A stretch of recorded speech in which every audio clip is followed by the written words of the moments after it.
ఒకప్పుడు ఎంజీఆర్, జయలలిత స్టోరీ మనకు తెలుసు. ఎంజీఆర్‌కి ఒరిజినల్‌గా ఆయన యొక్క భార్య వేరు. కానీ జయలలిత ఆయన తర్వాత జయలలిత భార్య తర్వాత ఆయన ఎంజీఆర్ జీవితంలోకొచ్చి తమిళనాడు రాజకీయాలను శాసించేసింది. ఒక హీరోయిన్‌గా వచ్చి జయలలిత తమిళనాడు రాజకీయాల్లో అంతటి పొలిటీషియన్ లేదని చెప్పుకోవచ్చు. కరుణానిధి, జయలలిత ఫైటింగ్ మనకు తెలుసు. అంటే తమిళనాడు రాజకీయాల్లో ఏఐడీఎంకే ద్వారా ఎలా అయితే జయలలిత సాధించిందో మరో జయలలిత రాబోతుందా అంటే అవును అంటున్నారు.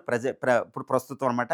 ఇప్పుడు తమిళనాడు ఈ కొన్ని ఏప్రిల్‌లో మనకి ఎలక్షన్ జరగబోతుంది తమిళనాడులో. ఏది ఏప్రిల్ 9న. ఇక్కడ విజయ్ టీవీకే అనే ఒక పార్టీ పెట్టడం జరిగింది. విజయ్ హీరో. ఇప్పుడు ఆయన జీవితంలోకి త్రిష రావడం. ఎందుకంటే విజయ్ తన యొక్క పిల్లల్ని భార్యతో విడాకులు ఇవ్వడం అనేది జరిగిపోయింది. ఆల్మోస్ట్ జరిగిపోయినట్టే. ఇప్పుడు త్రిష ఆయన జీవితంలోకి వచ్చింది. ఈవిడ అమిత్ షాతో మీట్ అవ్వడం ఇవన్నీ మనకు అక్కడ తెలిసిపోతుంది. అంటే ఏంటి, ఇప్పుడు విజయ్ గెలిచిన విజయ్ వెనకాల త్రిషే చక్రం చెప్పబోతుంది. అంటే ఇంకొక జయలలిత అవతరించింది తమిళ పాలిటిక్స్‌లో అనేది మనకు అర్థమైపోతుంది. ఆవిడ కూడా చాలా సందర్భాల్లో చెప్పింది. నేను తమిళనాడు సీఎం అవ్వాలనేది నాకు ఒక కోరిక అని. అంటే విజయ్ ద్వారా, విజయ్ టీవీకే పార్టీ ద్వారా ఆవిడ సీఎం అవ్వబోతుందా అనేది కూడా మనం చెప్పాలి. ఎందుకంటే ఆవిడ గ్లామరస్.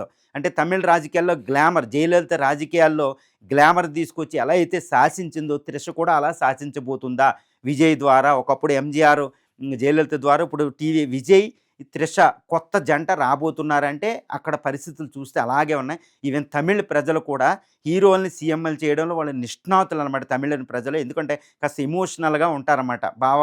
భావాన్ని వాళ్ళు చాలా జాగ్రత్తగా వ్యక్తపరుస్తారు. అది కూడా ఓట్ల ద్వారా. కాబట్టి తమిళ రాజకీయాల్లో మరో జయలలితగా త్రిష అవతరించిందని మనం పూర్తిగా చెప్పుకోవచ్చు.